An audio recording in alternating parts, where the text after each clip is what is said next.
რაზე ვლაპარაკობ დღეს გამახსენე? თემა იქნება პროცენტები. მტკივნეული საკითხია. იმიტომ რომ რეალურად ვლაპარაკობთ ფასზე. გამიხარდება თუ ყველა იმ საიდუმლოს მეტყვი, რომელიც ამ თემის გარშემო არსებობს. მე ვიქნები ნამდვილი გულწრფელი მომხმარებელი. რა არის სესხის პროცენტი? რატო არის ჩვენთან უფრო მეტი და რატო არის იქ უფრო ნაკლები? როგორ აქვს თუ რა ფულს ფასი დროში? ღირს რო აიღო სესხი და სესხით იყიდო და რაში ვთქვათ რეკომენდაციის ნაწილით უთხრათ მომხმარებელს რომ აი ამაზე კარგად დავფიქრდებოდი მიღირს თუ არა სესხის აღება. ბანკისთვის ფული არის იგივენაირად საქონელი როგორც მაღაზიისთვის ნებისმიერი სხვა პროდუქცია. კარტოფილი. ხო. მე მინდა დაბალ პროცენტში სესხი. ევროკავშირში არის 3-დან 6%-მდე, ამერიკის შეერთებულ შტატებში არის 4-დან 8%-მდე. რაფაელო რა ღირს ბერლინში ნანახი რა? ლაიფჰეკი უნდა მეთქვა რაღაც სერიოზული რა. ხო, ევაჭრეთ ბანკებს.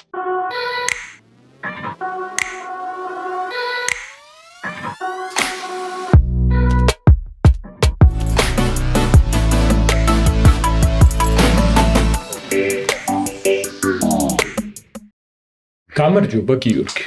სალამი ალექს. მე სიცოცხლე გზავნით. ეხლა აუცილებელი იყო ამ ხო, კი ძალიან გადაუდებელი საქმე იყო. რაზე ვლაპარაკობ დღეს გამახსენე? დღეს ძალიან რთული თემა გვაქვს. ძალიან საინტერესო, ძალიან რთული და ძალიან მგონია რომ ესე რა საზოგადოებრივ მაღალი ინტერესის გამო უნდა მაქსიმალურად გავშალოთ და დეტალები ავხსნათ ამ საკითხის და თემა იქნება პროცენტები. სესხები და პროცენტები. პროცენტი ალბათ ესე ჯობია რომ დავარქვათ სესხის პროცენტი, მაგრამ ზოგადად პროცენტი უნდა დავარქვათ. პროცენტებზე უნდა ვისაუბროთ. ხო, მტკივნეული საკითხია. ხო, მტკივნეული საკითხია. იმიტომ რომ რეალურად ვლაპარაკობთ ფასზე. სესხის ფასზე ვლაპარაკობთ. ხო.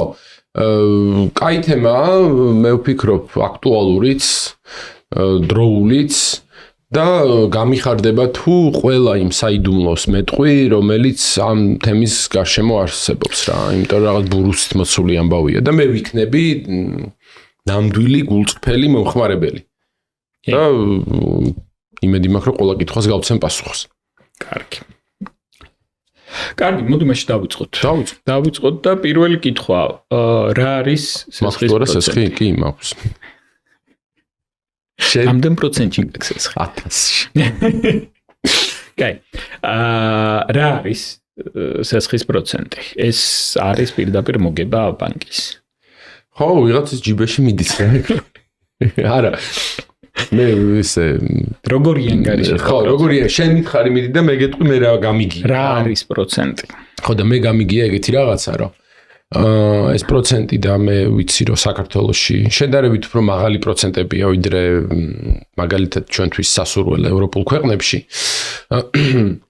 მათ შორის იპოთეკურ სესხზე ამას იმიტომ ვამბობ რომ ხა იპოთეკური სესხი ვიცით რომ უფრო დაბალ რისკიანია და ისეთია რა ხანგრძლივია და წესით უნდა იყოს უფრო შეღავათიანი დაბალ რისკიანია ხო დაბალ რისკიანიც არის და ხანგრძლივიც არის ხო კი ხო და მე ვიცი რომ საქართველოს არის მაღალი პროცენტი ხანგრძლივობას ეს კარგად უნდა გავშალოთ ხანგრძლივობის ნაწილი პროცენტთან მიმართებაში უფრო სენსიტიურია მაგრამ ხანგრძლივობა არ ნიშნავს იმას, რომ დაბალი უნდა იყოს პროცენტი ამ გრძელ სესხზე. ვად გრძელვადიან სესხზე და მეორე ნაწილია, რომ რაც უფრო გრძელვადიანია სესხი, მით უფრო მეტ პროცენტს იხდი. საერთო ჯამში. კი. კი ბატონო, ხო და რას ვამბობდი ხა, რომ საქართველოში ვიცი, რომ მაღალი პროცენტებია შედარებით მაგალითად დასავლეთ ევროპაში. ვისთან? ბანკები იპოთეკასთან ვადარებ. გავიგე, მაგრამ რომელ ქვეყნებთან? ესპანეთთან. ევროკავშირის ქვეყანაზე არის საუბარი. კი ბატონო. კარგი. და ეგ რატო არის ეგრე, მაგიც უნდა ავხსნათ. ხო და ხო, აი ეგ მაინტერესებს, რომ რატო არის ჩვენთან უფრო მეტი და რატო არის იქ უფრო ნაკლები. როგორ ვადარებთ? ერთი და იგივე ვალუტაში სესხებს ვადარებთ და მკვეთრად განსხვავებული მაღალი პროცენტია. ევროში აქ და ევროში ესპანეთში? მაგალითად, ხო. ხო. წავყვეთ მაშინ და ხო, რა თემა ძალიან გასაგებია, მე ვიცნობ ერთ ადამიანს რომელსაც ვიცი რომ აქ აღებული იპოთეკური სესხი 2.5%-ში თუ სწორედ მახსოვს 2 და რაღაცაში და ჩვენთან არის რაღაც 7 თუ რაღაც რა ევროში ხო, აი ვალუტა არ დამიზუსტებია, მაგრამ ალბათ ევრო იქნება, ლარში ხო არა იღებდა ესპანეთში ეს. ესპანეთში ევროში და საქართველოშიც ევროში. ანუ მაგას გეკითხები. ხო, ანუ ევროში ცოტა ნაკლები არის საშუალო პროცენტი, მაგრამ მოდი წავყვეთ. კარგი, მოდი პროცენტზე ვილაპარაკოთ რა. რა არის პროცენტი? ანუ რას წარმოადგენს პროცენტი? ფულს აქვს თუ არა ღირებულება? კი. რაში გამოიხატება ფულის ღირებულება? ალბათ რამდენს აწერინებ რაღაც დროის მონაკვეთში. წყიდველობით უნარიანობაში, ხო? ანუ მაგალითად თუ გიჭირავს 100 ლარი, რისი ყიდვა შეგიძლია 100 ლარით, ხო? კი ბატონო. და აქვს თუ არა ფულს ფასი დროში. ხო, აი ეგ არის რამდენს აწერინებ რამდენს აწერინებ, ხო? ანუ რამდენს აწერინებ ესე რო ვთქვა, ანუ რაში შეგიძლია რომ დაინვესტირო, რამდენი პროცენტი მიიღო. მაგრამ მოდი უფრო მარტივად შევხედოთ. რისი ყიდვა შეგიძლია დღეს 100 ლარით და რისი ყიდვა შეგიძლია ზეგ 100 ლარით. ოკეი. ხო? ანუ ინფლაცია. კი ბატონო. დღევანდელი 100 ლარი და 10 წლის წინ არსებული 100 ლარი ერთი და იგივე ღირებულების არის? სავარაუდოდ არა. არა, ხო? ხო. ცალსახად არა. ანუ რეალურად როდესაც საუბრობთ იპოთეკურ სესხზე, 10 წლის წინ რო გეყიდა ბინა, მისი ღირებულება დღეს იქნებოდა განსხვავებული. ხო, რა თქმა უნდა. ანუ პროცენტიც რო გადაითვალო, რამდენი პროცენტი გადაიხადე 10 წლის განმავლობაში, უნდა შეადარო იმას, რა ღირს შენთვის ეს ბინა დღეს და რაში იყენებდი ამ ბინას, ხო? ანუ თუ შენ მას იყენებ საცხოვრებლად, ქირას იხდიდი თუ არა. ეს საინვესტიციო ღირებულებაზე ვსაუბრობ მე. ფულის საინვესტიციო ღირებულებაზე. ოკეი. რა ღირს დღეს ის ფული, რაც დღეს გიჭირავს ხელში და რა იღირებოდა ხვალზე, მაზე გიგივე თანხა. ანუ მე ხარ ვამბობ, რომ შეგროვება ჯობია თუ და ისე ყიდვა რაღაცა პროდუქციის თუ სესხით ყიდვა. ამას კონკრეტული ანალიზი ჭირდება. ანუ კონკრეტულად და მაგაზეც ვისაუბროთ, როგორ უნდა დავითვალოთ, რაში ღირს რო აიღო სესხი და სესხით იყიდო და რაში ვთქვათ რეკომენდაციის ნაწილით უთხრათ მომხმარებელს, რომ აი ამაზე კარგად დავფიქრდებოდი მიღირს თუ არა სესხის აღება რა. ფინანსურ რეკომენდაციებს მე არ გავცემ ეს. ფინანსურ რეკომენდაციები არ გავცეთ, არა. მე ვამბობ, ანუ აი პროდუქციასთან მიმართებაში, სერვისთან მიმართებაში რაზე გიღირს, რაზე შეიძლება რომ არ გიღირდეს და რა ვადიანი შეიძლება იყოს. მეორე ნაწილი არის ბანკისთვის ფული არის იგივენაირად საქონელი, როგორც მაღაზიისთვის ნებისმიერი სხვა პროდუქცია. კარტოფილი. ხო. აქედან გამომდინარე, როდესაც ბანკი იზიდავს ფულს, იმაში იხდის პროცენტს. ოკეი. ანუ რეალურად, როდესაც ბანკში აღმოჩნდება ფული, სადეპოზიტო ანგარიშზე ინვესტიციის სახით, მას აქვს ღირებულება. ღირებულება აქვს რა. ეს ღირებულება არის რეალურად თვითღირებულება იმ ფულის, რა ფულიც უნდა გასცეს სესხად. ოკეი. ეხლა ორ კომპონენტზე ვთქვით, ხო? ანუ რაზე მოქმედებს? რა ღირს ფული ბანკისთვის და მეორე ნაწილი არის ეკონომიკა. ინფლაცია, ფულის ღირებულება დროში. ოკეი. კიდევ რა ღირებულებები აქვს შედის სესხში? რისკიანობა.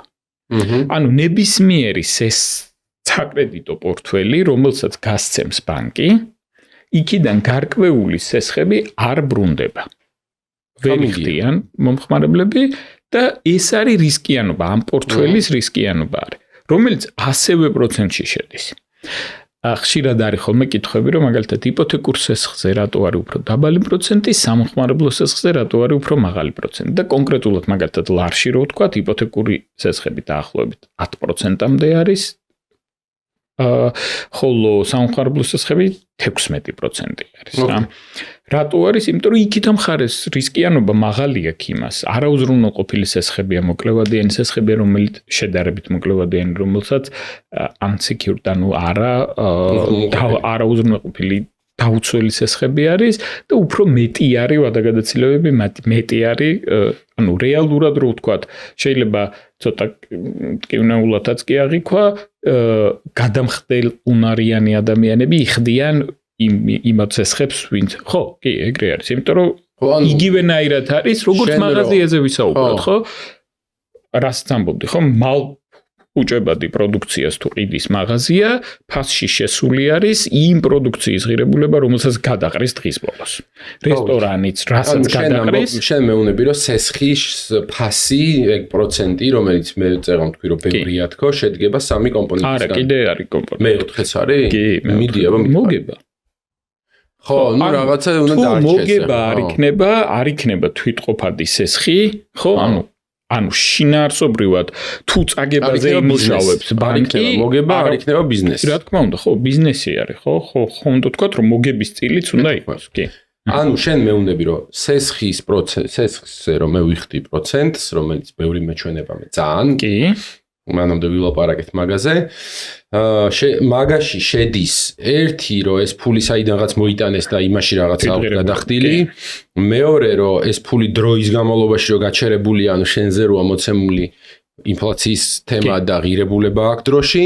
მესამე, რომ ანუ დროში არის ყველაზე მნიშვნელოვანი. ფულს დროშია ღირებულება. ხო. მესამე არის, რომ ეს არის რისკის თემა, რომ 10 კაცში 2 გადამაგდებს და მე რო არ ვიზარალო ჯამში გასწორებული მაქვს რაღაცა და მეოთხე არის მოგება, რომ მე ბანკი ვარ და ბიზნეს ვაკეთებ და ბიზნეს იდეა არის, რომ კონდეს მოგება. მარტივად რო ავუხსნათ ამხარებელს კი ერთი არის. 4 კომპონენტი არის და ერთი არის 4 კომპონენტი კოსტი, ანუ ეგ 4 კომპონენტი განსაზღვრავს ჩემს ამ იპოთეკის მაღალ პროცენტს. არა, პროცენტს განსაზღვრავს, ეს 4 კომპონენტი განსაზღვრავს პროცენტს. მაშინ მე მათ შენთან მაგ ხა ჩამწრელი შეკითხვა. ეს 4-ვე კომპონენტიდან რამენაირად თუ შემილია წარმოვიდგინო, ან გავიგო თითოეულს რა წონა აქვს, ანუ რა წილი აქვს რა, ანუ მოზიდული სახსრები ძვირია? მოზიდული სახსრები ღირებულება. კი, უჭირთ რა, ძვირად, ხო? ანუ აი ვალუტაზე ვსაუბრობთ რა დღეს. მე დოლარში მაქვს ხა. კი, მაგრამ ვალუტაზე ვსაუბრობთ, ანუ რა ვალუტაში გაქვს მოზიდული სახსრები. ამას აქვს ძალიან დიდი მნიშვნელობა და ხო, ლარში საპროცენტო განაკვეთი. ხო, მერე? ლარში მოზიდული სახსრების საპროცენტო განაკვეთი გვაინტერესებს და დოლარში და ევროში. ხო, აი მე ვაპირებ ახლა ბანკის გახსნას რა. ახლა არ ვამბობდი ამდენი ხანი, მაგრამ ახლა გავოხილე ისე. მაინტერესებს ფული რამდენ პროცენტში იშოვება რა. ხო.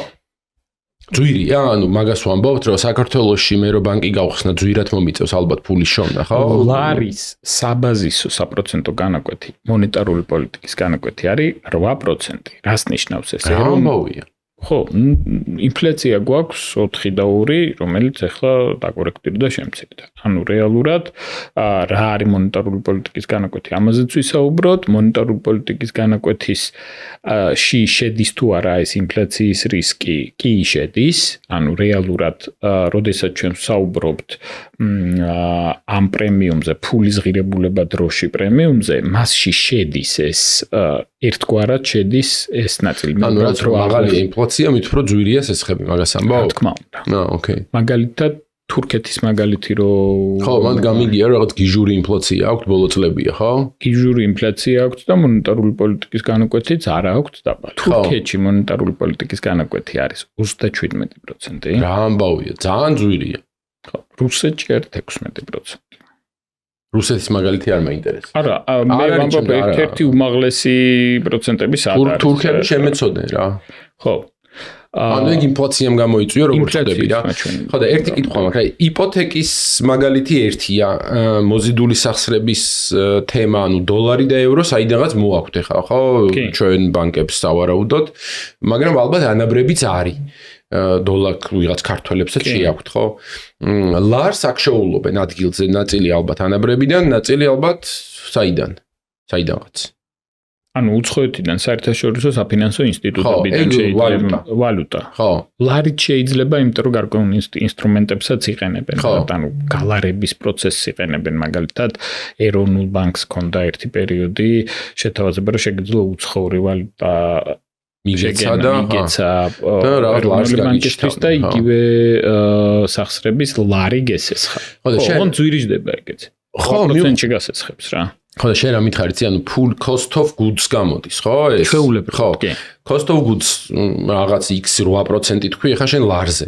ანუ საქართველოში დაახლოებით არის 10%-მდე მოზიდვა. 6%-მდე არის უცხოური ვალუტა და 10 არის საშუალო.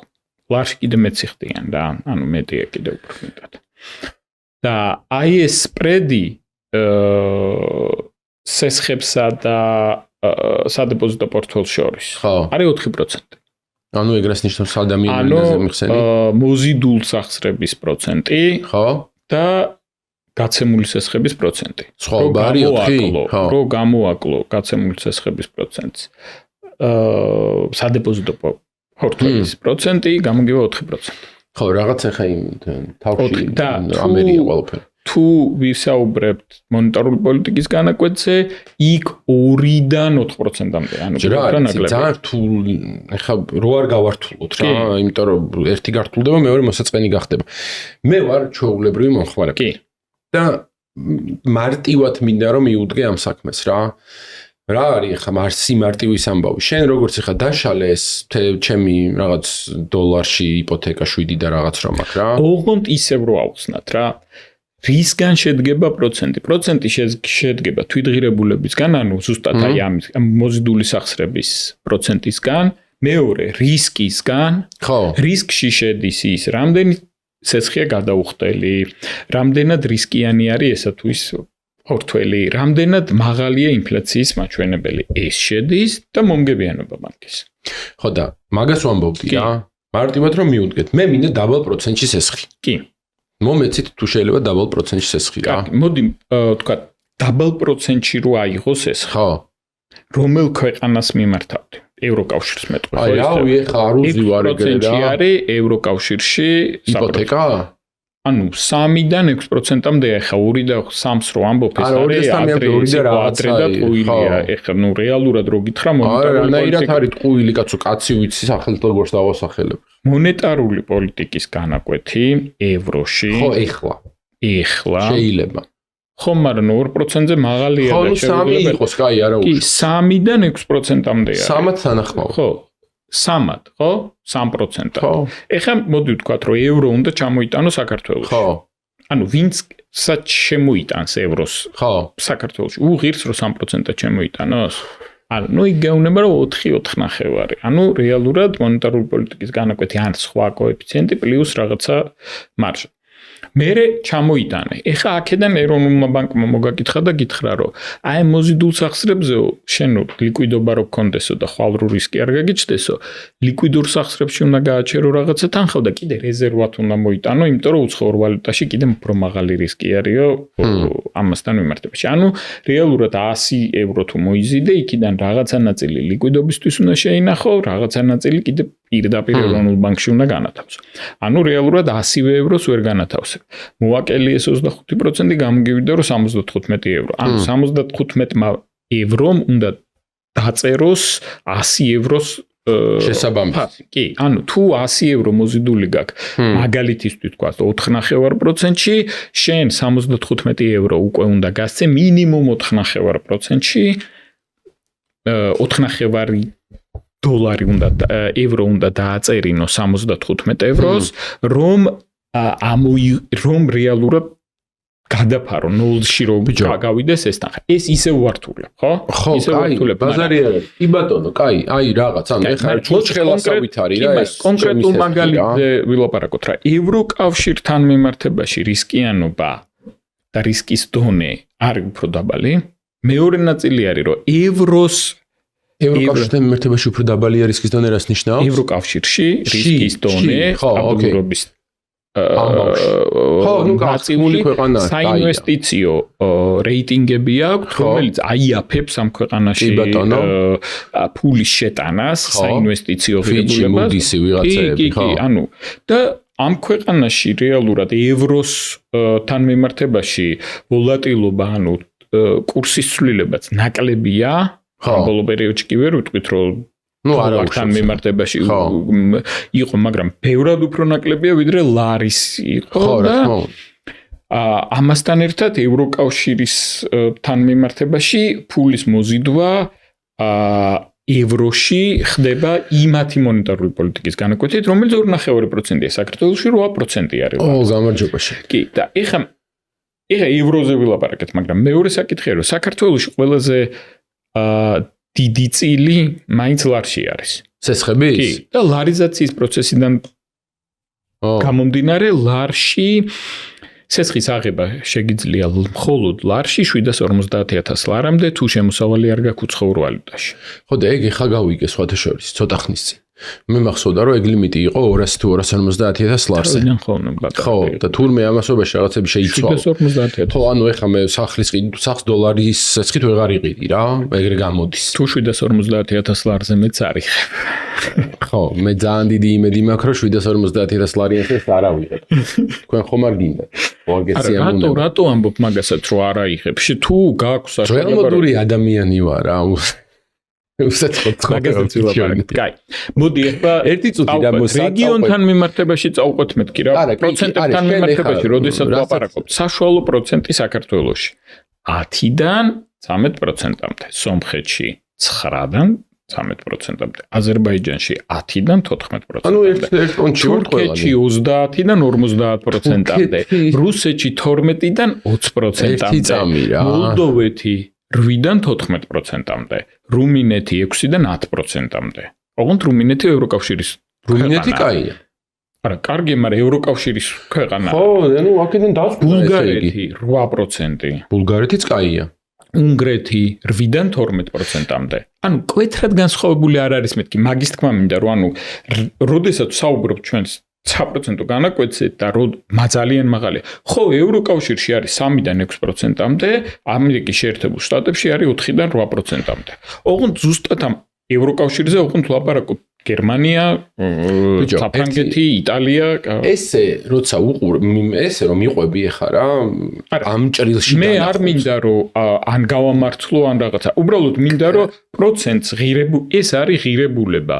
ეს არის კონკრეტული პროდუქციის ღირებულება. მაგაში მოყვები და პროდუქციის ღირებულებასთან მიმართებაში, როდესაც ვაპარაკობთ რომ ძვირია ან იაფია, უფრო მნიშვნელოვანია რომ ვისაუბროთ იმასთან მიმართებაში, რასთან მიმართებაში ვადარებთ ამას. შენ რაფაელო რა ღირს ბერლინში ნანახი გაქვს? არა, არ ვიცი ნამდვილად. 3 და 50 თუ რაღაცა რა. იმ დღეს მინდა და რაფაელო მომინდა, მაგრამ 35 ლარი ღირდა გავგიჟდი კიდევ. ერთი რაღაც თქვა მინდა და რა ის რაფაელო რა შუაში. ყველაფერი გასაგებია. ანუ ვიცი მეორე საკითხია ევროსთან მიმართებაში. ეხლა მოდი რა კიდევ ეს 2.5% და ეს მითოლოგიურად რო იყო ხოლმე რომ 1.5%-ში იპოთეკური სესხები და ასე შემდეგ. ევროს მონეტარული პოლიტიკის განაკვეთი 2020 წლამდე იყო პერიოდი, როდესაც იყო უარყოფითი. ანუ იქით იხდიდა ფულს. მოდი ესე ვთქვათ რა, ფულს თუ წაიღებდი, იქით გადაგიხდიდა. ანუ იპოთეკურ სესხს რო ავიღებდი, კიდე ზემოდან იმატებდნენ. იპოთეკურს არა. ნახე, ბანკი თუ ვიყავი? მონეტარული პოლიტიკის განაკვეთი რეალურად საუბრობდა იმას, რომ თუ ევროები ზედმე ჭარბი евро გქონდა და გინდოდა რომ სახელმწიფოს წაიღო ცოტა ხანი შეენახა, ფული უნდა გადაგეხადა მაგაში. ხო, გავიგე. ანუ უარყოფითი განაკვეთი ქონდა. გავიგე. რას ნიშნავს? ეს იყო მაქსიმალური мотиваცია, რომ რაც შეიძლება მეტი ფული გაეცით, რომ ეკონომიკას მივეხმაროთ და ეკონომიკის დაფინანსება მოხდეს. და უარყოფით რეჟიმში 2% და 3% იპოთეკური სესხი ძალიან ნორმალურად ჟღერდა, ხო? ანუ აბსოლუტურად ნორმალურად ჟღერდა. და ზუსტად ამაზე მაქვს საუბარი, რომ როდესაც ავხსნით რა არის საპროცენტო განაკვეთი, როდესაც ავხსნით რისგან შედგება პროცენტი ამა თუ იმ სესხზე და ეს პროცენტი რეალურად მომხმარებლისთვის არის უკვე ბანკიდან გირეკავენ. პროცენტი უნდა გამიზარდო. ამ დროში არა, ეს პროცენტის შემადგენლობას რო გავიგებთ, ეხლა მოდი გადავიდეთ მეორე საკითხზე რა. მაგრამ მაინტერესებს რა არის მეორე საკითხი. როგორ უნდა მივცეთ რეკომენდაციები მომხმარებელს, რომ აიღოს რაც შეიძლება დაბალ პროცენტში სესხი, ხო? რაც შეიძლება დაბალი პროცენტი რო იყოს, რა ვალუტაში უნდა აიღოს სესხი, რომ მისთვის იყოს ნაკლებად რისკიანი სესხის გადახდა და უფრო მნიშვნელოვანი, რა ვადიანი სესხი უნდა აიღოს და როგორ განსაზღვრავს ვადიანობა ყოველთვიურ გადასახდელს და გადასახდელ პროცენტს მთლიანად. და რას ნიშნავს ეს ყველაფერი? ეს თანაფარდობა რას ნიშნავს? და კიდევ რო ვისაუბროთ უფრო მნიშვნელოვან ნაწილზე, რა ტომ უნდა ავიღოთ ცესხი, აი ხა შენახზე მე ძველმოდური ვარ, არ მინდა ცესხის აღება და ასე შემდეგ, რატომ უნდა ავიღოთ ცესხი, ან რატომ არ უნდა ავიღოთ ცესხი? შენ თუ მაგკითხვებზე პასუხებს გამცემ, კი, სახინკლეს გიკისრებ. რამდენ ხინკალს? 1000 ხინკალს გიკისრებ. არა, პირველი კითხვა. პირველი კითხვა. ხო, ის ნაწილი გასაგებია, რომ სესხი, მოკლედ ფულს არ გირებულება და ბანკები უფასოდ სესხს ვერ გასცემენ. ოკეი, კაი. იმიტომ რომ ეს არის პროდუქცია, რომელსაც იქ რაღაც მოზიდული სახსრები იქით აკეთ. მეორე თემა ეხა რომ რომელ ვალუტაში ავიღო სესხი, რომელია ყველაზე იაფი, რა დროიანი უნდა იყოს, რა ვადიანი უпростоრად იქით ეს კომპლექტი. მაგკითხვა ეგ არის პანდორას ყუთი, არა, პანდორას ყუთი არა. ეგ არის რაღაც საოცრება, ეხლა თუ მაგ კითხვებზე პასუხი არსებობს, იმიტომ რომ მე მაგრა მაინტერესებს და მეც მაგ რასაც შენ მეტყვი, ზუსტად ეგრე მოვიქცევი. არა, რა თქმა უნდა, ეგრე არ მოვიქცევი, მაგრამ მაინც. კარგი. ხო, აქ არ გავამახვილე ყურადღება ცალკე ღირებულებაში რაც შედის ინფრასტრუქტურაზე რა. არ უნდა ეხლა ძალიან ფიქსირებული ხარჯი რა არის ბანკისთვის, თანამშრომლები, IT ინფრასტრუქტურა და ასე შემდეგ. ამ კონკრეტულ შემთხვევაში იმდენად დაბალი წილი უჭირავს, რომ აღარ იყო. მოდი ესე ვთქვათ, რომ აი მომგებიანობის ნაწილს და ეს რაღაცას გეტყვი რა, რასაც ობიექტურად უნდა ვთქვა და მგონია, რომ არის სიმართლე და ამას არ ჭირდება PhD-ის დაცვა ფინანსებში და რაღაც კვლევების ჩატარება რა, რომ ბანკის არსებობა, რომელიც შენ ფინანსურ სახსრებზე წმობას გაძლევს, ანუ სესხები რო არსებობს ამ ქვეყანაში, ეგ ძალიან კარგია და ძალიან ეხმარება ეკონომიკის ყველა დარგს. კი. როცა ხარ ბიზნესი მაშინაც და როცა ხარ ჩვეულებრივი ფიზიკური პირი მაშინაც. ანუ ეგ არ უნდა იყოს საკამათო თემა, არსად ვაფშე არც ერთ განზომილებაში. ერთადერთი რაც ჩვენ ადამიანებს გვაწუხებს ზოგადად რა არის რომ კი ბატონო გვინდა რომ სესხიც ავიღოთ, გვინდა რომ ის ბინაც ვიყიდოთ, არ ვიცი ბიზნესს ავამუშავოთ, მაგრამ მეტად უფრო მეტ ემპათიას ველოდებით ჩვენ ფინანსური ინსტიტუტებისგან ამ ამბავში რა და მეტ ემპათიას შევსგულოთ ხომ ვიცი ერთ-ერთ შეხვედრა შენახსენე პანდემიის დროს ისინი რომ დააგრეისეს პროცენტები რომ გააჩერეს. აი ეგ არის ემპათიის კომპონენტი რა. ემპათია სოციალური პასუხისგებლობა. ხო, არ ვიცი, სოციალური პასუხისგებლობა. კი ბატონო. რომ შენ ბანკი ხარ, შენ ვიცი რომ გიჭირს და ფული საინაღაც მოიზიდე, ინფლაცია, რისკი, ვიღაცამ გადაგაგდო. ოკეი. მე ადამიანი ვარ და მე გამუშავებ შენ რეალურად. მე თუ სესხი არ ავიღე, რანაირად და მე თუ დეპოზიტი არ დავდე, რანაირად იმუშავებ, ხო? ხო და მოდი რა პარტნიორები ვიყოთ რა, ვიძმაკაცოთ რა და მგონია რომ ეგრე ორივე ბევრად უფრო ვიხეირებთ, იმიტომ რომ შენ როგორც თავიდან თქვი, პირველი შეხვედრა იყო მე მგონი ჩვენი. არც ერთ ბანკს არ აწყობს და არ უნდა და მაგაში 100% ხო არ უნდა რომ გაფეილდეს სესხი რა. ეგ დებილობაა, ცუდია. ანუ ხო არის ეგეთი ლეგენდაც. აი იმას უნდა რომ მე მოდი ძალიან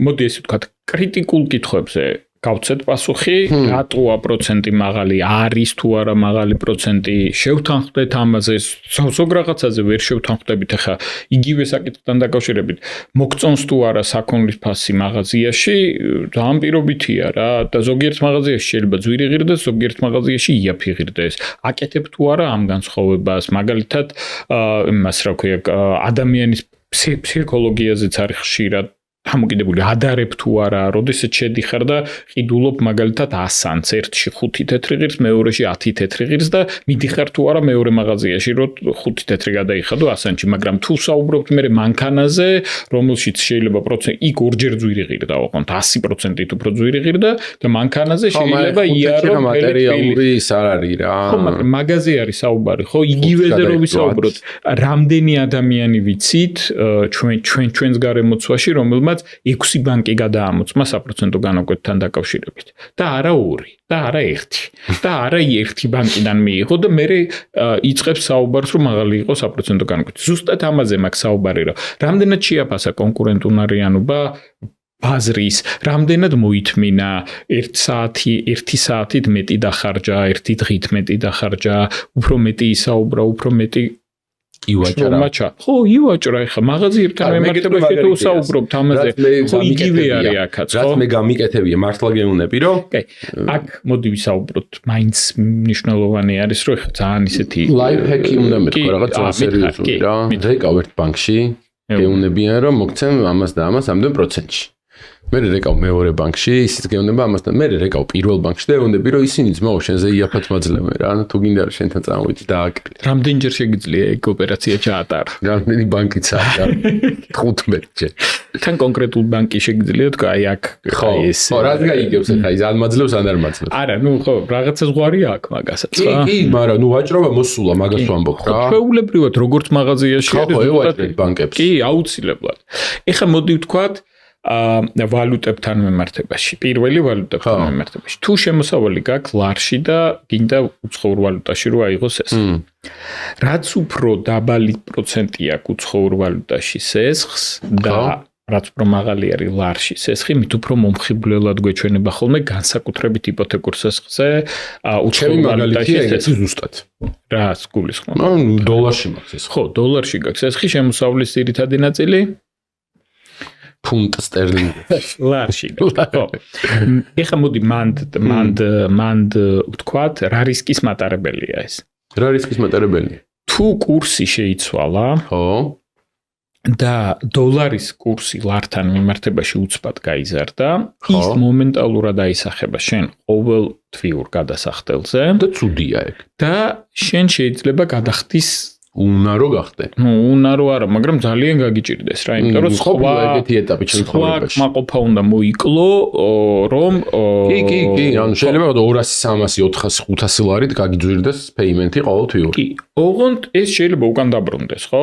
ხო, კონდა კონკრეტული მაგალითი, რომ კურსი რეალურად დოლართან მიმართებაში 3-საც კი გაცდა რაღაც კონკრეტულ მომენტში, მაგრამ მე შემცირდა ეს. კი ბატონო.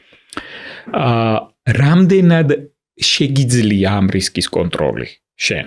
არავის არ შეუძლია მაგრამ. არა, არავის როგორ არ შეუძლია, ხა შენ შეგიძლია გადაიწყო ვალუტას რა მოუვა ეხა საწავა. არიცი, მაგრამ გარკვეული ლიკვიდობა და გარკვეული არა, მეც არ ვიცი, მაგრამ მე შემიძლია მართო რისკი. როგორ აბა მითხარი?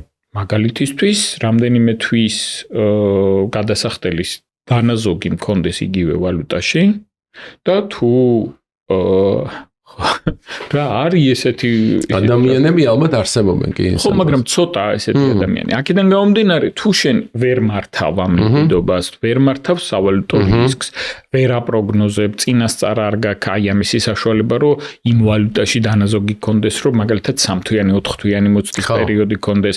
რისთვის გჭირდება ეს 3-თვიანი, 4-თვიანი მოწდის პერიოდი? თუ ხედავ, რომ მომავალშიც პრობლემა გექნება, შეიძლება გაილაროს ესხი, ანუ მიმართო ბანკს და ლარში აიღო იგივე სესხი და ასე შემდეგ. ანუ ამ კუთხით თუ არა გაქვს, ჯობია რომ შემოსავალი რაშიც გაქვს, იმავე ვალუტაში გქონდეს. კითხვა გამიჩნდა ხე. ანუ შენ ეუნები ეხა რომ რაღაცა ლარში მაქვს შემოსავალი. კი. და დოლარში მაქვს სესხი, რომელიც დაბალ პროცენტშია რა, რომელიც მართალია ეხა გამიზარდეს კიდევ ერთხელ. და ძალიან გულნა გაგიზარდეს, იმიტომ რომ მონეტარული პოლიტიკის განაკვეთი არის. არა, იმიტომ რომ რაღაც გაძვირდა. არ ვიცი, მოკლედ, მაგას მე გეტყვი. კიდე მიუბრუნდეთ მაგ თემას, მაგრამ ანუ დოლარში რომ აქვს რაღაც 8%-ში, ლარში არის 10%-ში, ხო, 11-ში. კაი, 11-ში. ანუ დოლარში 8%-ს მერჩივნოს ლარში 11? არ ვიცი, ეს უნდა გათვალო იმიდან გამომდინარე, რომ რამდენად მართვადია შენთვის სავალუტო რისკი. მარტო სავალუტო რისკი არის მანდ ამბავი? განსხვავება სავალუტო რისკია. ხო, იმიტომ რომ სავალუტო რისკზე მე მართვადობის ამბავში, ანუ რა გეტყვი ახლა პარტიოდ ჩამოგითვლი. დანაზოგის გაკეთების შანსი არ მაქვს. ეს დამითვის პეიმენტი დოლარში, სანამ კაი კურსია შევინახო და გადავდო ეგ გამორიცხე. რამდენად დივერსიფიცირებული არის შენი შემოსავალი და რამდენად არის ნაწილი მაინც უცხოურ ვალუტაში შემოსავალიც? არა, რა თქმა უნდა. მაგ შემთხვევაში შენ პირდაპირ პროპორციულად უყურებ ლარს, შენი ლარის შემოსავალი ვერ გაიზრდება კურსის ცვლილებიდან გამომდინარე. შეიძლება გაიზარდოს რაღაც მომენტში, მაგრამ კურსის ცვლილებიდან გამომდინარე ვერ გაიზრდება და რამდენად მოწყვლადი ხდები თუ კურსი გაიზარდა. მაგალითად, კურსი თუ გაიზარდა 15%-ით, რომელიც შეიძლება კონკრეტული მომენტის ცვლილება იყოს, როგორც გვაქვს ხოლმე, ხო? ანუ ახალი წლების პერიოდში, ხო, ნოემბერში შეიძლება გაიზარდოს კურსი, მე ახალ წლებზე შემცირდეს და ასე შემდეგ. წინა პოდკასტებში ვისაუბრეთ და კიდევ ვისაუბრებთ ხშირად, რომ დღეს საქართველოში ძალიან კარგი არის რეზერვების ნაწილი, რომ იზრდება, თვიდან თვემდე იზრდება და ძალიან ესე ვთქვათ, მზადყოფნაში არის ქვეყანა სხვადასხვა გამოწვევების მიმართ, მაგრამ მეორე კუთხით ძალიან მნიშვნელოვანი არის ის ფაქტიც, რომ მაინც შეიძლება ცვლილება ყოველთვიურ რეჟიმში წახვედი ხარ რა, ძალიან დიდი ბოდიში გაწყვეტინებ რა. ანუ მე რო ლარში მაქვს შემოსავალი, კურსის ცვლილების დაზღვევის შანსი არ არსებობს დავიწყეთ. შესაბამისად მეუნები რომ აქეთ უფრო ძვირიანი 11%-იანი ლარში სესხი აიღე, იმიტომ რომ იქ კურსი შეიძლება ანიქით წავიდეს, ღმერთმა იცის ვაფშე რა მოხდება რა. რაშიც გეთანხმები. ანუ მე ვერასდროს ვერ გავარტყი, ვერც ბანკში რომ მუშაობდი და ვერც ბანკს გარეთ რომ მუშაობდი რა. მაგაში დაიწყებ ფულის გაკეთებას, ხო? ეგ იქნებოდა ჩემი სამსახური. ხო, ეგ იქნებოდა ბიზნესი. ხო. და მაგას ვერ ვარტყავ ვიდოქში, ამიტომ გავეშვი მაგ ამბავს და აქეთ გადმოდივარ ლარში. ანუ მე სინამდვილეში ხა ლარში რომ მქონდეს სესხი, ცოტა უფრო ძვირს გადავიხდიდი, ან 11%-ს გადავიხდიდი, მაგრამ არ შემეშინდებოდა, რომ უცბად დოლარი რო გახდეს, ეხლა რამდენი არის 2.7-ია და უცბად რო გახდეს 3.7, მე ესე ჩემთვის წყნარად შენ ყოველთვიურ გადასახდელი იგივე გექნებოდა და სესხიც არ გაიზრდებოდა, ხო? და მაგარი ხა ეხა დოლარი რო გახდეს ეხლა 3.7, ან 4.7 რა, ეგ აისახება საერთოდ ყველაფერს. რაც მე აისახება ინფლაციაზე და ის ინფლაცია ამესახება მე მონეტარულ პოლიტიკაში. და ეხლა მაინც მან მოხდება რა. მაგრამ ეგ კატასტროფას სახავს შენ და მე კიდე ამბობ მარტივ რაღაცას, რომ ყოველთვიურად იცვლება კურსი, რომელიც არც ინფლაციაზე არ აისახება. არც ინფლაციაზე არ აისახება. კორონავირუსი 3-დან 0 თუ რაღაც რო გახდა, ანუ დოლარი ყიდულობდი ამდენ ლარად და მე უცებ ყიდულობდი პლუს ამდენ ლარად. შენი სესხიც მოცულობაში იმ მომენტში მაგრა გაიზარდა ლარში, ხო? ხო, მაგრამ ამაზე არ ვსაუბრობ ხა, რომ მთლიან ეკონომიკურ ეფექტზე არ ვსაუბრობ. მარტივად რომ მიუდგეთ მეთქი რა, მარტივად ადამიანი რომელიც აი ამას ყველაფერს არ აქვს არც საშუალება და არც საჭიროება არ აქვს, რომ ეს იანგარიშოს რაღაცები ყოველთვიურ გადასახდელში უცბად 20%-ით გაგეზარდა ყოველთვიური გადასახდელი. ახერხებ რომ ეს ვალუტაში გადაიხადო 20%-ით მეტი და კიდე საჭმელი ჭამო იმაზე რა ვქე ის დანაზოგი შეავშო ხო მეგობრებს შეხვდე და რას იკლებ ამის ბიჭო ან მარტივი ფორმულა მაგას ახლა რაც შევიბაზრეთ არის რომ რა ვალუტაში გაქვს შემოსავალი თუ ფუნტ სტებლინგში გაქვს ფუნტ სტებლინგში აიღეს ეს ხი თუ დოლარში გაქვს დოლარში და თუ ლარში გაქვს ლარში კი ეგ არის ოღონდ თუ სხვა ვალუტაში იღებ მაშინ მინიმუმ მზადყოფნა უნდა გქონდეს იმისი, შენ უნდა გქონდეს მზაობა იმის ნაწილში, რომ კურსი რო გაიზრდება, რას აკეთებ ამ შემთხვევაში. აი, ცდუნება რატო არის მაღალი უცხოურ ვალუტაში რო აიღოს, დაბალი პროცენტია პირველი, ანუ ყოველთვიური გადასახდელი გიმცირდება მკვეთრად.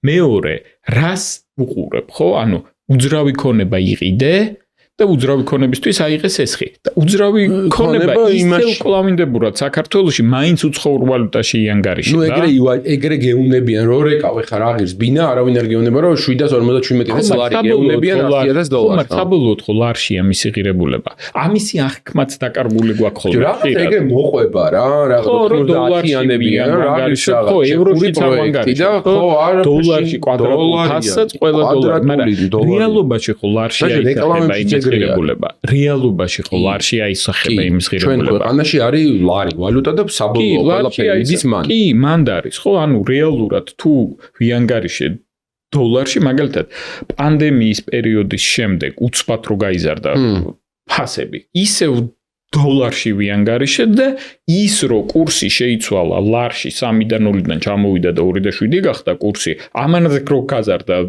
დოლარში, ფასი ეგ აღარ მივათვალეთ.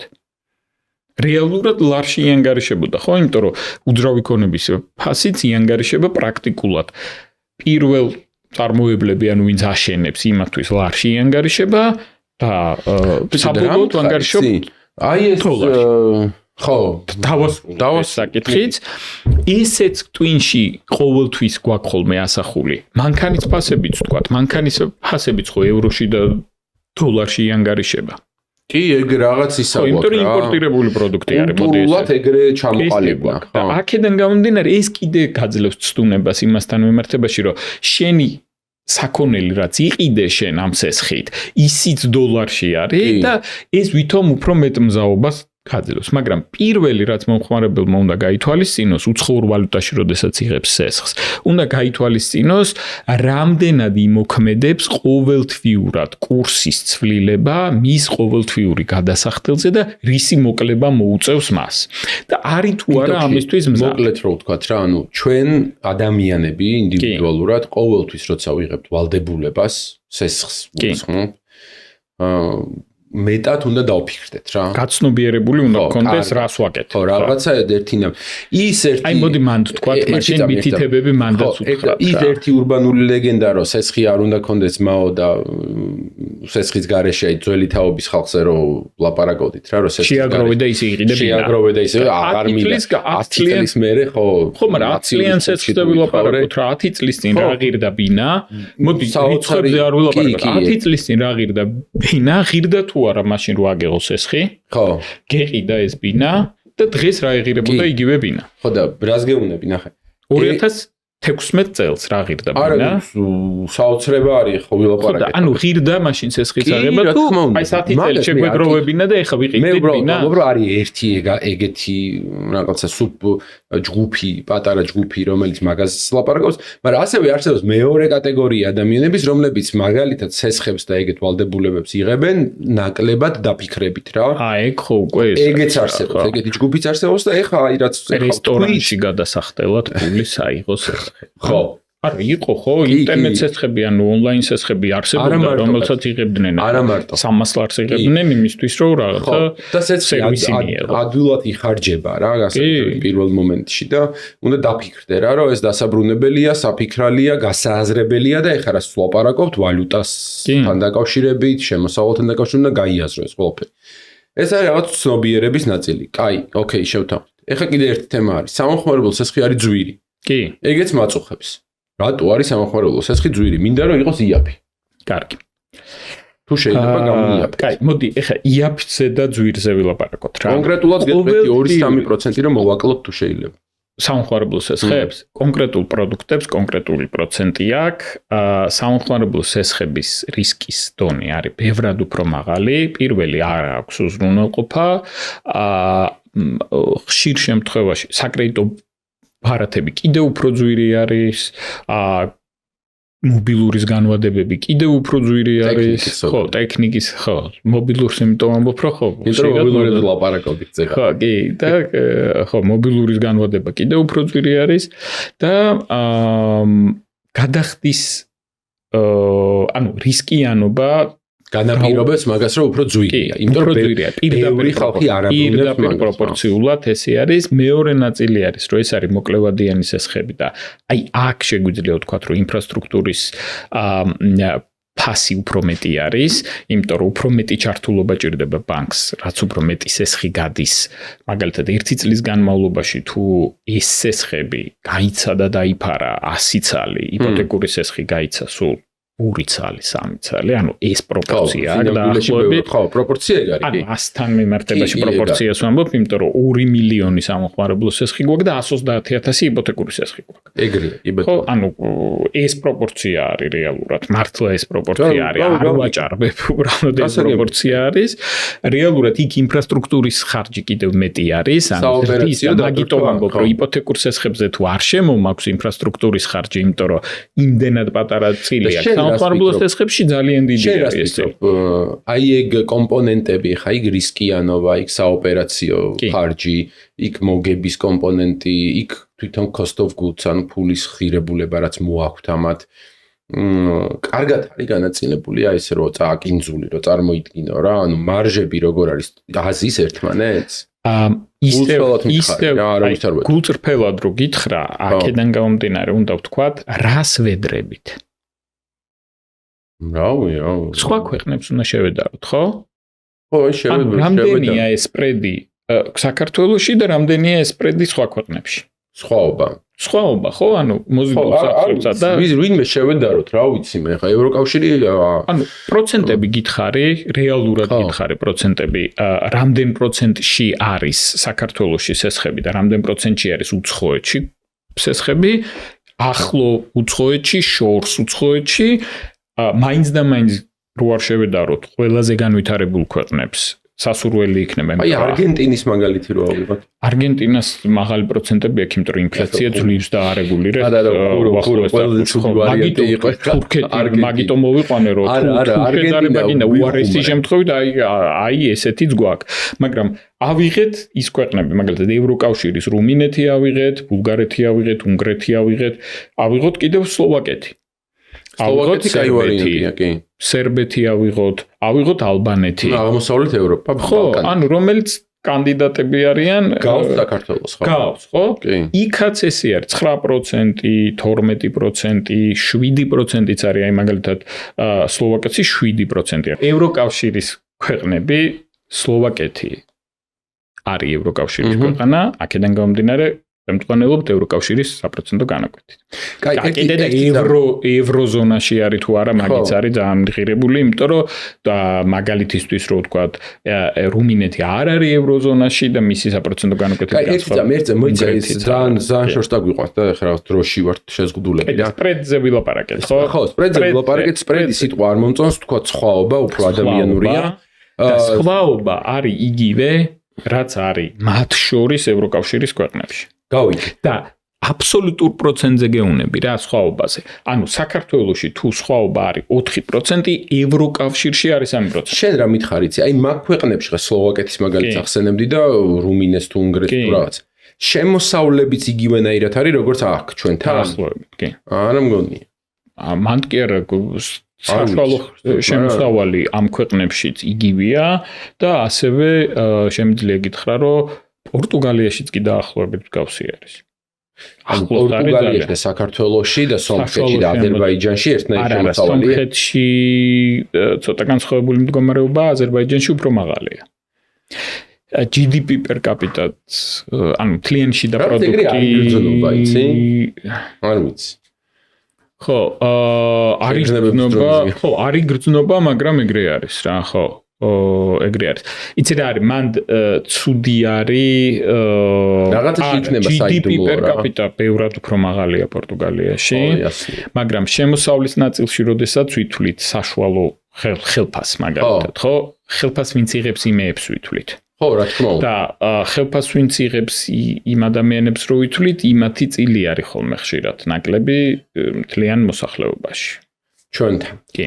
ვიდრე პორტუგალიაში. კი, ეს ასევე ძალიან კარგი იქნებოდა თუ არასაშუალოთი დავითვლიდით, არამედ მედიანურად დავითვლიდით რა. მედიანათი დავითვლიდით ნიშნავს იმას, რომ მაქსიმალურ და მინიმალურ ხელფასებს ამოვაგდებდით და საშუალო ხელფასს ბევრი რაც შუალედით, ხო, აი ყველაზე მეტი მასა რაც არის, იმას დავითვლიდით, ხო, პირდაპირ პროპორციულად ესე არ არის, მაგრამ დაახლოებით ესე ანგარიშება და ესეც ძალიან კარგი იქნებოდა რა. გავიგე. ეხა მათემატიკაში მე ვერ გამოგყვები სამწუხაროდ, იმიტომ რომ არ ვარ მომზადებული, მაგრამ ერთი წუთი просто ერთი რაღაცაზე ვილაპარაკო. ყოველთვიური გადასახდელი პროცენტი გრაფიკში პროცენტის წილი. აი ეს მინდა რომ ავუხსნა მომხმარებელს.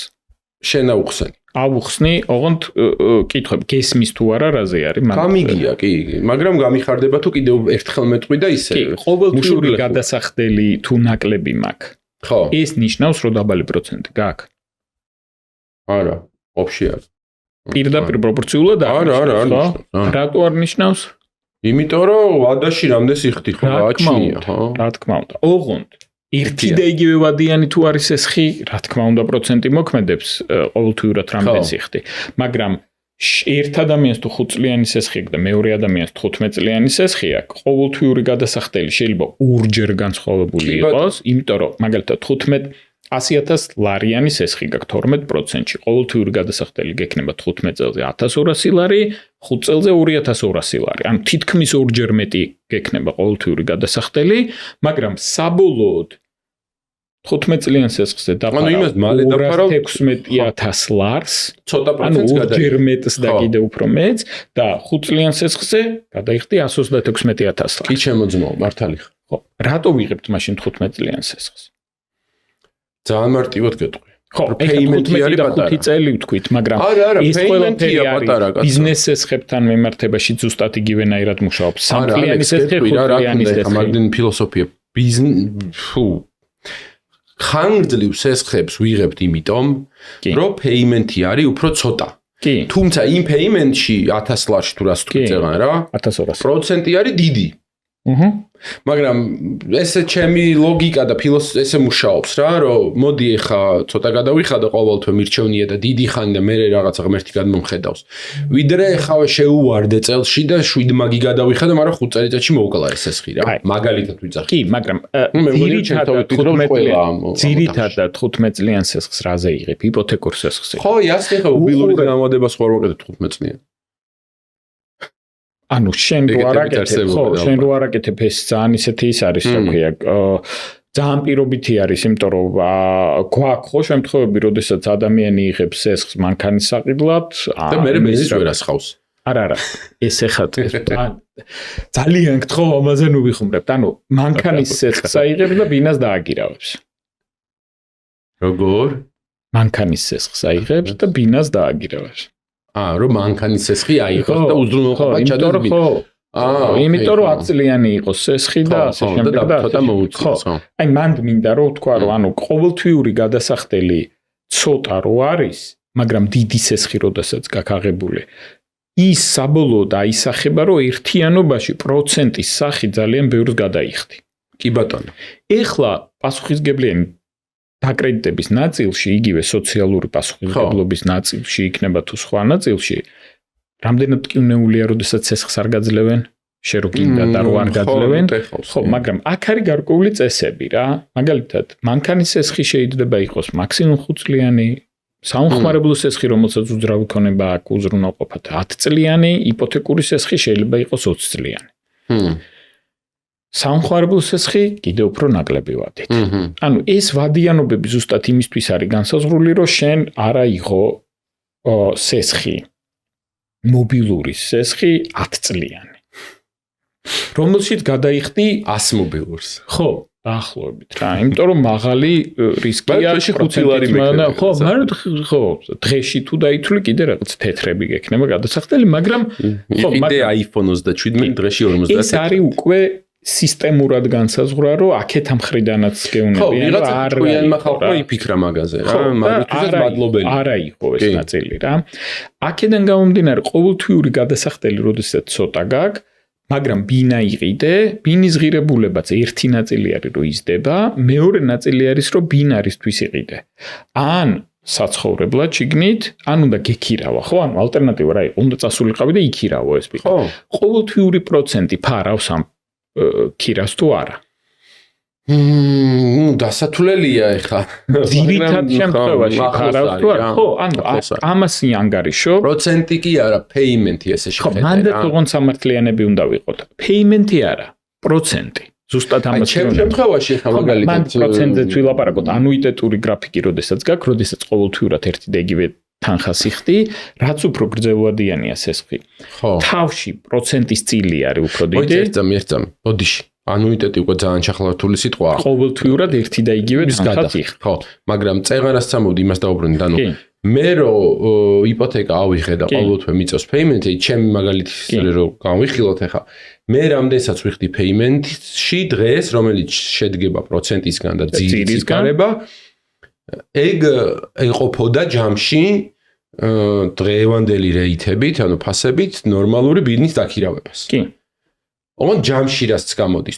თუმცა ნახევარზე მეტი პროცენტია რა ჩემს payment-ში. ნორმალური ბიზნეს, მანდაც სამართლიანი რო ვიყოთ, ანუ რა ბინაც გაქვს შენ და რა ბინასაც იქირავებდი, ისინი უნდა გავდეს ერთმანეთს რა. კვადრატურა უნდა გავდეს რაიონი, ანუ კარგად დაქირავ. მაგ შემთხვევაში ცოტა უფრო ცოტას ვიხდი. ცოტა კიდე უფრო ცოტას ვიხდი. მაგრამ ეს ქირის ნაწილი ხო ძალიან პირობითი არის რა, ანუ ის იცვლება ქირაც იცვლება, ხო? რა თქმა უნდა. ეხლა მაგალითად სხვა არის და ზემოქმედება არის 2022 წელს ქირის ფასი მნიშვნელოვნად გაიზარდა. კი, ბატონო. ეხლა ირანში დაწყებულმა ომმა კიდე უფრო გაზარდა ქირის ფასი, ანუ იმოქმედა. ხვალ შეიძლება პანდემია როცა იყო ძალიან ჩამოვარდა ქირის ფასი. ანუ იქაც ესე სამართლიანები რო ვიყოთ, ქირის ფასი იცვლება ყოველწლიურად, შეიძლება ძალიან გაგიზარდოს, შეიძლება შეგიმცირდეს კიდევაც. აქედან გამომდინარე, მანდაც რო სამართლიანად მიუდგეთ, დღეს სესხის აღება ჯობია. ხო, ანუ შენთვის სესხის აღება გულწრფელები რო ვიყოთ კი? კი, სესხის აღება დღევანდელი გადმოსახედიდან ჯობია, მინიმუმ გააქირავებდი მეტად, ხო? კი ბატონო. შენ იყიდიდი ამ ბინას, რეალურად იპოთეკურ სესხის გადასახდელზე მეტად გააქირავებდი. ანუ ესეთი ნაწილი არის, მაგრამ შეიძლება ქირის ფასი შეგეცვალოს.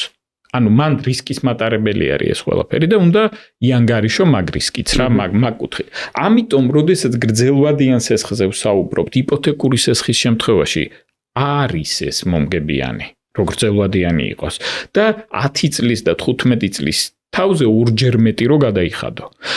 მანდაც ყურადღება არის მისაქცევი, როდესაც ყოველთვიურად ერთი და იგივე თანხას იხდი, პირველი 15 წლიანი შემთხვევაში, პირველი 5 წლის განმავლობაში პრაქტიკულად ძირითადად პროცენტს იხდი, ანუ ამ ყოველთვიური გადასახდელის წილი 70%-ზე მეტი არის პროცენტი, გააჩნია პროცენტს და შეიძლება 80-ზე მეტი იყოს პროცენტი. მერე შემდეგი 5 წელი უახლოვდება ერთმანეთს პროცენტი და ძირი და ბოლოს უკვე ბოლო 2-3 წლის განმავლობაში მარტო ძირს იხდი, პროცენტი ძალიან ცოტა არის რა. რატო არის ეს ყველაფერი ესე? იმიტომ რომ პირველ ნაწილში შენ სესხის წილი გაქვს ყველაზე დიდი, ანუ სესხის მოცულობა არის დიდი და სესხის ერიცხება პროცენტი ძირს. და ეს რო ყოველთვიურად რო ამცირე ეს ძირი ბოლოში შენი სესხის მოცულობა ძალიან პატარაა და იმას ერიცხება პროცენტი. ანუ მოდი ისე ვთქვათ რა. ერთი წამი. ყოველთვიური გადასახდელი რო ცოტა არის, არ ნიშნავს რომ დაბალი გაქვს საპროცენტო განაკვეთი. შეიძლება ვადა გქონდეს ძალიან დიდი და საბოლოოდ პროცენტიც მაღალი იყოს და ანუ მთლიანობაშიც დიდი თანხა გადაიხადო. მეორე ნაწილი არის, რომ პირველ ეტაპზე პროცენტის წილი ყოველთვიურ გადასახდელში ძალიან მაღალია და შემდეგ ეტაპზე მცირდება და მესამე ნაწილი ვთქვათ ამაზე რა, როდესაც სესხზე ვლაპარაკობთ და გრძელვადიან სესხზე ვლაპარაკობთ, მნიშვნელოვანია რაში ჩავდეთ ეს სესხი რა, ანუ რა ღირებულება შევქმნით ამ სესხით და ალტერნატივა რა იქნებოდა. თუ სამხმარებლო სესხზე ვლაპარაკობთ, იპოთეკური სესხი, ავტომანქანის სესხი მაგალითად, ან სხვა რაღაცის სესხი, რა შევქმნით ამითი? ანუ რაში ჩავდეთ, ხო, რაში ჩავდეთ ეს თანხა და ალტერნატივა რა იქნებოდა? ვიქირავებდით, არა, საერთოდ ახლა ბევრი რაღაცის გამო იღებს ხალხი ზოგადად, ანუ ეგრე ნუ შეხედავ რა. არა, სხვა სესხებთან მიმართებაში კიდე სხვა ნაწილი არის, რომ ზუსტად მაგით ვახსენი, რომ ანუ მარტო ბინაზე არ გავაკეთოთ აქცენტი, მაგრამ ბინა არის ხოლმე ყოველთვის აი ამაზე ვაკეთებთ ხოლმე ორიენტირს და აქედან გამომდინარე. ჯო, არა, რატო ახლა მარტო ბინა, იქ ბიზნეს სესხები არის. ბიზნესთან მიმართებაში რა შევდებით ხო ბიზნესში, ანუ რეალურად ბიზნეს სესხთან მიმართებაში რამდენი წარმატების მაგალითი გვაქვს, როდესაც სესხით გაიზარდა ბიზნესი და იმან ბევრად უფრო მეტი მოგება დააგვენერია. ვიცი ეგეთ შემთხვევები. ძალიან ბევრი. არა, საპირისპიროც ვიცი.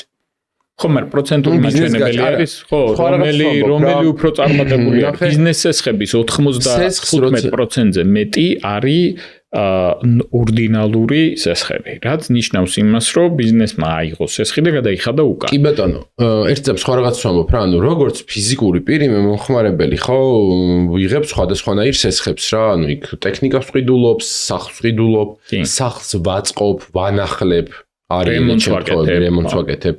მანქანა, თუმცა მე მანქანის სესხს არ ავიღებდი გულწრფელად, რო გითხრათ მართლა. ერთი კონკრეტული მიზეზით, იმიტომ რომ მანქანის ღირებულება საკმაოდ სწრაფად იაფდება რა, მანქანა თავის ღირებულებით და ბინა თუ მანქანების ბიზნესი გაქვს?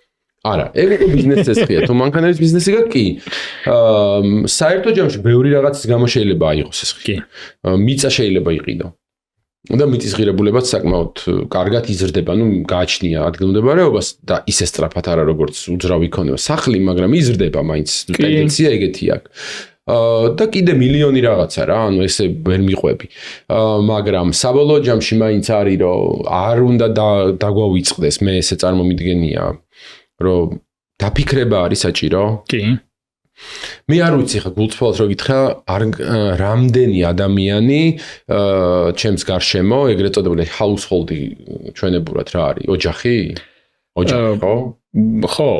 კი, household-ი ხო, ნუ ეგეთ ტერმინი რა, ერთად რო ცხოვრობენ ადამიანები. ხო, საოჯახო მეურნეობა. ანუ ერთად რო ცხოვრობენ ადამიანები რა. ტერმინოლოგიაში სხვადასხვანაირად ითარგმნება. ჩემ შემთხვევაში გულისხმობ ეროვნული ბანკი განსაზღვრავს საოჯახო მეურნეობას. ხო, საოჯახო მეურნეობა არ მომწონს, არ არის კაი ტერმინი. ერთიანი შემოსავლით რო ცხოვრობენ ერთად, კი, ამას განსაზღვრავს საოჯახო მეურნეობა ოჯახს რა. აი ერთი ოჯახი რო ცხოვრობს, რამდენად კარგად გეგმავენ ყოველთვიურ ბიუჯეტს რა. იმიტომ რომ წერან შენ ლაპარაკობდი ერთი 10 წუთის წინ რა, რომ შენო რა გირჩევნიო დიდი სესხის აღება, ხანგრძლივი და ცოტა პეიმენტი თუ ხანმოკლე და მაღალი პეიმენტი, იმიტომ რომ მატერიალურად, ხო და რა ვალუტაში. ნუ კაი, შევთანხმდეთ რომ თქვათ რაშიც გაქვს შემოსავალი, იმას უნდა დაუმიზნო. კი. მაგრამ რო შეხედო ღირებულებას რა, რა თქმა უნდა ჯობია რომ მალე დაფარო სესხი, იმიტომ რომ ცოტა იაფი დაგიჯდება. მაგრამ payment-ი იქნება ყოველთვიური გადასახადი იქნება მაღალი.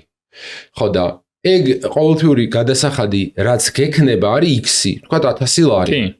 და ის 1000 ლარი შენ რო გაქვს შემოსავალი 5000 ლარი მაგალითად, საჭმელი აღარ გექნება ვალუტა რო გაიქცესო.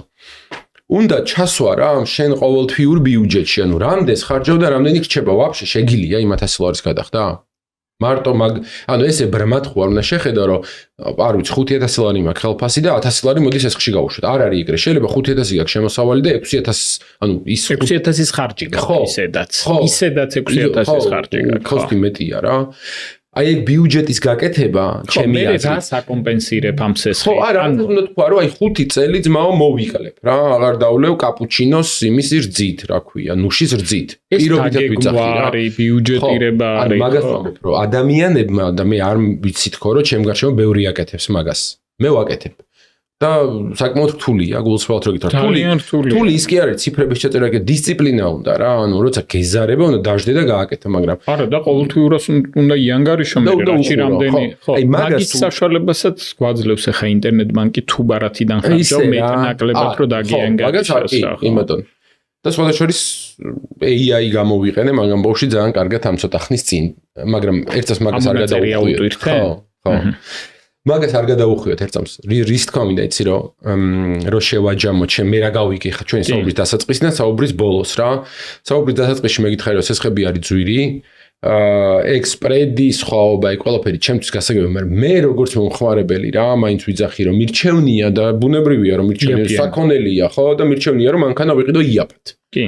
და უნდა ვითხოვდე ამას, რა თქმა უნდა. არაფერი უცნაური ამაში არ არის. მანქანას რო ყიდულობ, კითხვა არ გიჩნდება, რომ მაგალითისთვის რო ვთქვათ, ჩინურ ელექტრომანქანას რო ყიდულობ, რო ღირს სამჯერ იაფი, Mercedes-ის, BMW-ს და Audi-s ელექტრომანქანაზე, სამჯერ, 5ჯერ იაფი ღირს, კითხვას ხო არ სვავ, რომ ეს ძვირი რატო არის?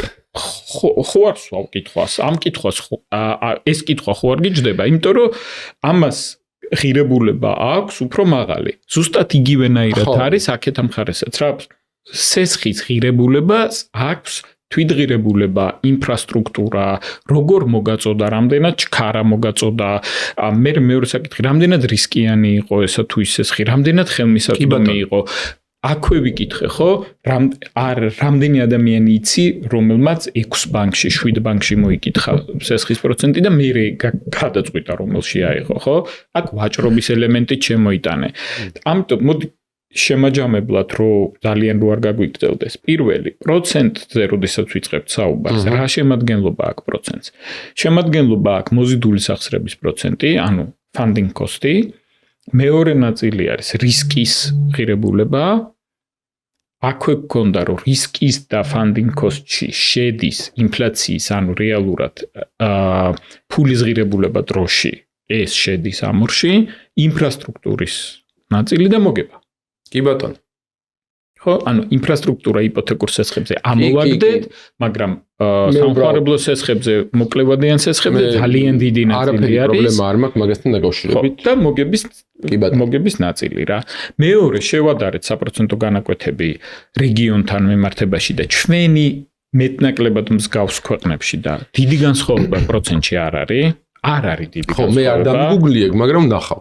ანუ აი მომხმარებელსაც შეუძლია, AI-საც შეუძლია, რომ გითხრას ეს ყველაფერი. სპრედის ნაწილი, ანუ სხვაობა მოზიდულ სახსრებსა და გაცემულ სესხებს შორისაც, ასევე მეტნაკლებად ერთი და იგივე არის.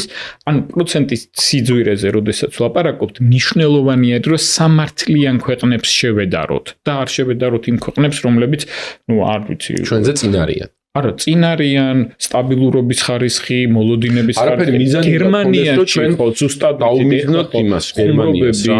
ინსტაგრამზეც არის, რომ გერმანელმა შეიძლება დათვალოს, რომ აი დღეს რო 3 ევროს მოვაკლებ ჩემს ყავას და ვიყიდი 1 ევროიან ყავას ან სახში დავლევ, 10 წელიწადში რა ეკონომიას მომცემს ეს ყველაფერი და საქართველოში მითხარი ერთი ადამიანი, რომელიც მშენებლობას რო იწყებს 20 წლიან გეგმას იწყებს და არა, სხვადასხვა მე ვიცნობ ერთეულოს მართალია, მაგრამ გამიგია, რომ ეგეთები არსებობენ რა. სისტემური არ არის. გერმანელებს ხო, სისტემური არ არის. გერმანელებს ვაკებთ და დავემსგავსოთ გერმანელებს. პროცენტებთან მიმართებაში, როდესაც საუბრობთ, პროცენტი პირდაპირ პროპორციულად ყოველთვიურ გადასახდელზე არ აისახება. იქ ვადიანობას აქვს მნიშვნელობა. და გრძელვადიან სესხს, როდესაც ვიღებთ, ძალიან მნიშვნელოვანია გვესმოდეს, რომ პროცენტის სახით ბევრად უფრო მეტს ვიხდით. ანუ რაც უფრო გრძელი ვადა აქვს სესხს, 5 წლიან სესხზე თუ გადაიხადე რეალურად, აი 100,000 ლარის მაგალითზე ვთქვი, რომ 132,000 ლარი 15 წლიან სესხზე გადაიხადე 216,000 ლარი. ანუ ჯერდა ხო, ბევრად უფრო მეტს იხდი, მაგის თქმა მინდა რა. ანუ რაც უფრო გრძელვადიანია სესხი, მაგრამ ამის საპირწონეთ რა ვთქვით, გააჩნია რა შექმენი, რა აქტივი შექმენი. ხო, უძრავი ქონების ღირებულება შეიძლება 15 წელიწადში 2-ჯერ და 3-ჯერ მეტი იყოს. კი ბატონო. ძალიან დიდი მადლობა ესეთი სერიოზული საუბრისთვის, ჩემთვის განათთა რაღაცნაირად რა.